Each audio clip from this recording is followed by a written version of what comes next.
Welcome, curious minds, and welcome back to another deep dive. Glad to be here. Today, we've got, well, quite a stack of sources. Really fascinating stuff showing how seemingly separate events are actually deeply connected. Absolutely. We're looking at European politics, global power shifts. And even things impacting your own local neighborhoods. It's all linked. Our goal today, cut through that noise, connect some dots for you, help you see the invisible forces shaping things. And we've got some great material to work with, especially from that Danui Weird discussion on Sunday the 27th. Lots to unpack there. Definitely. So if you're ready to understand what's really going on beneath the headlines, maybe get a truly informed perspective. Grab a coffee, get comfortable. Okay, where do we start? Let's kick things off right in the heart of Europe. There's a major story bubbling up about Frans Timmermans, the former Euro commissioner. Yes, the subsidies, a huge amount, wasn't it? 7 billion euros, Yeah. distributed between 2019 and 2024, Right. went to NGOs, non-governmental organizations. Now, on the surface, subsidizing NGOs for, good causes, poverty, education, that's pretty standard stuff. Right. But what's interesting here, based on what Europarliamentarian Bert-Jan Roos found, is that these contracts apparently had strings attached, Strings, like what? specific lobby services. Essentially, the NGOs were seemingly paid to push a particular agenda. The climate agenda was mentioned as an example. So wait, it wasn't just funding their existing work? It seems not just that. It sounds more like getting money with a specific mission assigned to them. Okay, that's different. Targeted influence, not just support. Exactly. And get this, the European Court of Auditors, apparently too busy to properly scrutinize thousands of these contracts. Too busy for 7 billion euros worth of contracts. Seems so. And most remained largely secret, which, raises the obvious question. Was Timmermans himself directing this? Or perhaps the civil servants acting in what they thought was his spirit, so to speak. Either way, it definitely casts a bit of an odor of manipulation, doesn't it? Especially now he's back in national politics. And if you connect this to the bigger picture, it really shines a light on this whole network society concept. How so? Well, many of these NGOs, they're actually funded almost entirely by the government, like 95, 99% government funded. Wow. So they're not really non-governmental at all, then? Effectively, no. They become sort of GOs, government organizations operating under an NGO banner. And this setup allows, let's say, skilled civil servants or political interests to channel money and exert influence outside the usual political checks and balances. Okay, now this is getting really interesting because think about it. Lobbying in Brussels is way more efficient than trying to influence 27 different national governments. Much more efficient, yes. So if governments hold the purse strings for these GeoNGOs, they can feed them information, reports, specific narratives, push things top down, even influence political parties indirectly. We've heard about similar things elsewhere, like USA's allegedly funding certain woke agendas in Africa via NGOs. Right. So it's not just old school lobbying anymore. It's this huge system of, what was the word, co-optation? Co-optation, yes. Using public money to make pre-decided agendas look legitimate, look like they have grassroots support. Which brings us to why people might be feeling so frustrated, maybe. Precisely. When you have what's described as a cram skill regime, a kind of routine power structure with a set ideology that just gets implemented almost automatically. Like it's the default setting. Exactly. And often amplified by a media landscape where you tend to hear only one story. Well, it bypasses genuine democratic discussion. So for you, the listener, it means big political choices. Like how we should tackle climate change. Do we build dikes? Do we focus on preventing sea level rise? Those debates get pushed aside. They get sidelined by this powerful, often quite murky carousel of influence. Makes you wonder if decentralizing power could help. Though, as you said, this isn't just a European thing. No, it happens nationally, even locally. Politicians get very good at directing money to benefit their friends. Okay, let's shift gears a bit, but stick with this theme of influence and trust. How is this affecting our legal systems? Well, we saw a really striking example just this week, internationally. The International Court of Justice, the ICJ. What did it do? They issued a preliminary opinion, basically suggesting that states could potentially be held responsible under human rights law for contributing to climate change effects or failing to prevent them. Wow. So suing governments over climate change based on human rights. That seems to be the door they're opening, and it's a classic case of what some call mission creep in the judiciary. Mission creep. meaning expanding their mandate beyond what it was originally intended for. Kind of. It's trying to use legal tools to settle what is fundamentally a political issue, and honestly, a scientifically unresolved one, too. Because there's no real global agreement on exactly what needs to be done, is there? Not at all. Zero consensus. Yet here's a court potentially opening a Pandora's box for lawsuits, likely driven by activist groups. So it takes a political debate, something societies need to wrestle with, and turns it into a technical legal problem. Right, where experts and special interests can gain even more influence, perhaps. And the irony, of course, is that this is happening just as these big international bodies like the ICJ are facing a real crisis of legitimacy. Huge crisis. You've got leaders like Putin, Netanyahu, movements like Brexit, Trump, openly ignoring or challenging their authority. So how does all this affect trust? Trust in the rule of law itself. That's the crucial question, isn't it? And it's not just about international courts. It trickles down. You mean domestically, too? Yes. Look at a case like Arno van Kessel in the Netherlands. Highly controversial, filed a lawsuit claiming mRNA vaccines were a bioweapon. Okay, very polarizing claim. Extremely. But then he was arrested, charged with being part of a criminal organization, held in isolation for 90 days, even when early signs apparently didn't justify that level of isolation. So the perception there, whether right or wrong, is potentially one of unequal treatment. Exactly. This perceived measuring with different standards. Some people getting hammered, others maybe getting a pass for things that seem just as bad or worse. It directly hits public trust. It's like, even a small child knows when something isn't fair. Precisely. And you see reports like an official apparently giving a token punishment to someone who beat his kids with a stick because, quote, it's okay in Ethiopia. Right, that erodes the fundamental idea of equal justice for everyone under the same law. When institutions seem to be in a cramp, as the source put it, or selectively applying rules, it signals a deeper problem. It breeds distrust in the whole system. Okay, let's try and connect these threads. Now, influence eroding trust to maybe the biggest societal challenge, immigration and integration. A very pressing issue, yes. And we saw 3 related stories just this week. Lay them out for us. First, Denmark's ghetto law. Second, that controversial ad from Geert Wilders in the Netherlands. And third, actual physical unrest between Syrian groups also in the Netherlands. Okay, let's take the Danish law first. The ghetto law. What does it do? It designates certain neighborhoods as ghettos if they hit certain metrics like over 50% residents with immigrant backgrounds, high unemployment, high crime rates. And then what happens to these designated ghettos? The law mandates measures to diversify them, basically break them up to prevent fragmentation and promote cohesion. But it's being challenged. Yes, challenged at the European Court of Justice. The claim is that it's discriminatory, effectively racism.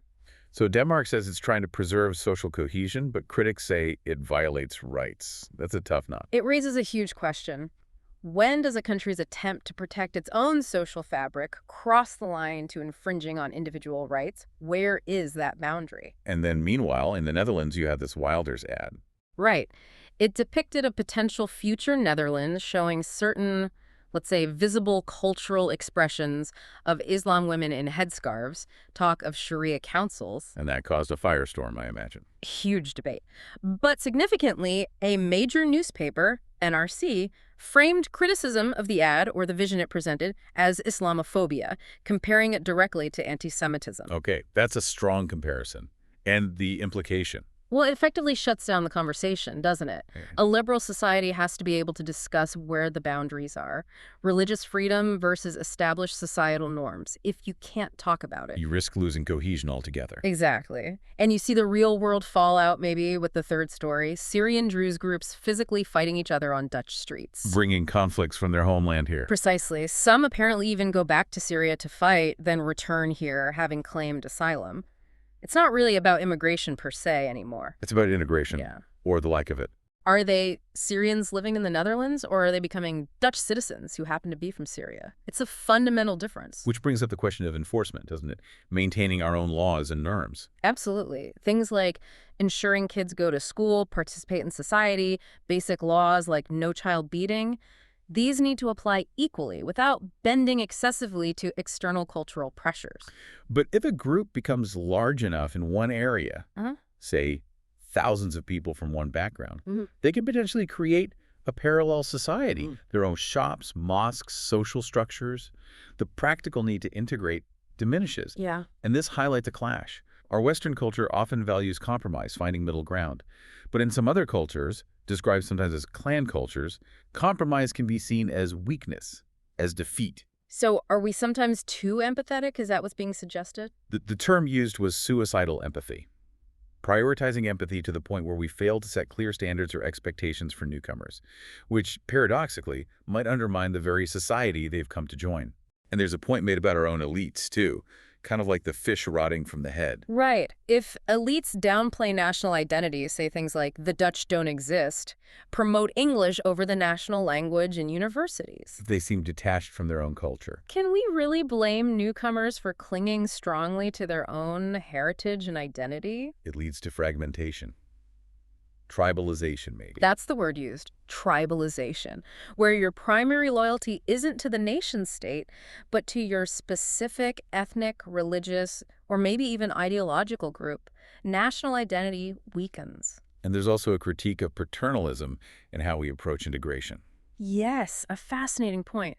By not setting clear expectations, learn the language, participate, find work, and we might think we're being kind, but are we actually creating dependency instead of fostering integration? So the argument is it's not discriminatory to say, here are the rules, here's what participation looks like, and we'll help you achieve that. Exactly. It's about setting a standard for participation, not exclusion. And this isn't just academic theory, is it?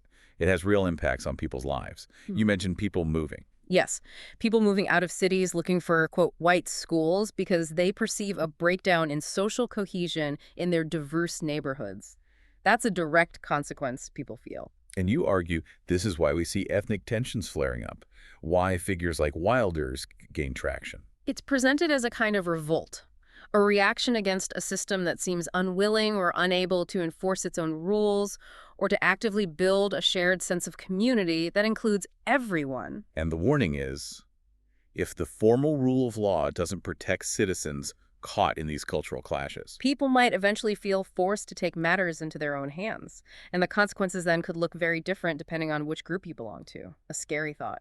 Okay, let's broaden our scope one last time to the global stage. Yeah. Ukraine. There's another layer here related to institutions and media control. Indeed. This week, President Zelensky tried to pass a new anti-corruption law. What was the gist of it? It would have put the various anti-corruption bodies under the authority of the public prosecutor's office. The stated reason was concern about Russian infiltration of these bodies. Okay, sounds potentially reasonable on the surface, but it didn't happen. No, he retracted it pretty quickly. Why? Massive pushback, apparently, from the EU and the US. They forced his hand. Interesting. So the West intervened against an anti-corruption move? Why? Well, it's complex. Ukraine has a long history of corruption, we know that, and its economy is now hugely dependent on American aid, particularly. Right. But this specific move was seen by some observers, maybe particularly the UK and France, as less about genuine anti-corruption and more like a power grab by Zelensky, perhaps. A storm in a teacup used to consolidate control. They wanted to maintain their own grip or influence. And the backdrop to all this is the war itself. The stark geopolitical reality, yes. The general expectation, widely reported now, is that Russia is likely to prevail in some form. The U.S., especially if Trump returns, seems to want out. But the EU is still committed. The EU remains rhetorically committed, yes. This puts Zelensky under immense pressure. And we're seeing his image change in the media too, aren't we? Definitely. Less of the unblemished hero, more scrutiny. Reports are surfacing about things like forced conscription, public discontent. Which could spark protests far bigger than anything related to one specific law. Absolutely. And connecting this to the bigger picture, some analysis suggests the stage might be being set quietly for a potential leadership change in Ukraine. Really? Like who? Perhaps bringing back someone like General Zaluzny, someone potentially more willing or able to negotiate a more conciliatory peace deal. Even though there would be strong opposition. Oh, huge opposition from ultra-nationalist factions. It could even be dangerous for Zelensky personally. But it fits a pattern seen at the end of many wars, elites maneuvering, maybe extracting wealth, ensuring their own survival as the situation shifts. And the media's role in all this, shaping our perception. Absolutely pivotal. You mentioned earlier how academics discussing that potential peace deal back in March 2022, the Istanbul Accords. The one apparently scuttled by US-UK pressure. That one. When they talk about it, they get sliced and diced in major newspapers, painted as charlatans. The dominant narrative prevails. You generally only hear one side. It seems this control of narrative extends to US politics, too. Russiagate is back in the news.